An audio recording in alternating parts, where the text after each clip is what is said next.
Hey, I'm Richard Blais. I'm here in my kitchen, and today we're talking about one of my favorite foods, the burger, and we're making my version of the In-N-Oats burger.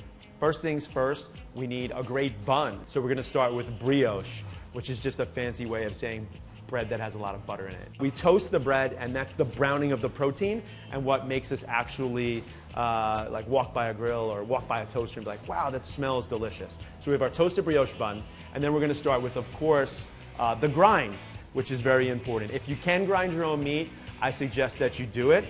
My grind is short rib, brisket, and chuck. You got a little bit of the fat from the brisket and from the short rib, and then the chuck is what is in a lot of classic burgers, so it gives us that sort of nostalgic taste to it. And then the fat in my burger is dry aged fat. It gives it that funk that we associate with like the great steakhouse, blue cheese, deep red wine flavor, and that's really the secret that I've just revealed to you now. We grind that up one time through the grinder on a medium die, and then we want to make a loose patty. Now it's important when you're making these patties that we want the patty to be slightly larger than the bun itself because it's going to shrink a little bit when we cook. The less fat, the more lean the meat, it's going to be drier, it's harder to cook. So 20% is great, 15%, don't go lower than 10. And we're going to season both sides of our burgers. So some ground black pepper, a little bit of salt. All right, when you're salting anything, you want to come from way up top, right? Because you want sort of the salt to rain down on the meat. Have a little flourish here, right? And when we make our patties, we also want to make sure that we just make a few little holes in the meat itself. We want to prick a couple holes in there so that when it cooks, it doesn't turn into a meatball. And one of the benefits of making thin patties is you don't really have to, be a great chef to know when they're done.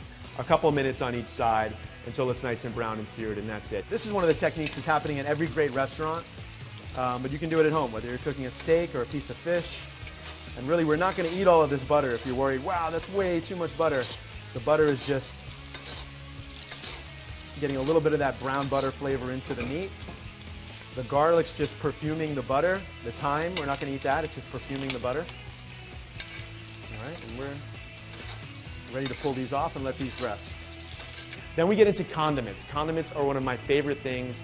Everyone's got their secret sauce, which is usually just some version of ketchup and mayonnaise. Mine is very similar. It's ketchup and mayonnaise, a little bit of mustard, and then some cornichons, which is just a really pretentious way to say sweet pickles. We should probably eliminate cornichons, I think, from our vocabulary and just say sweet pickles. That's our sauce.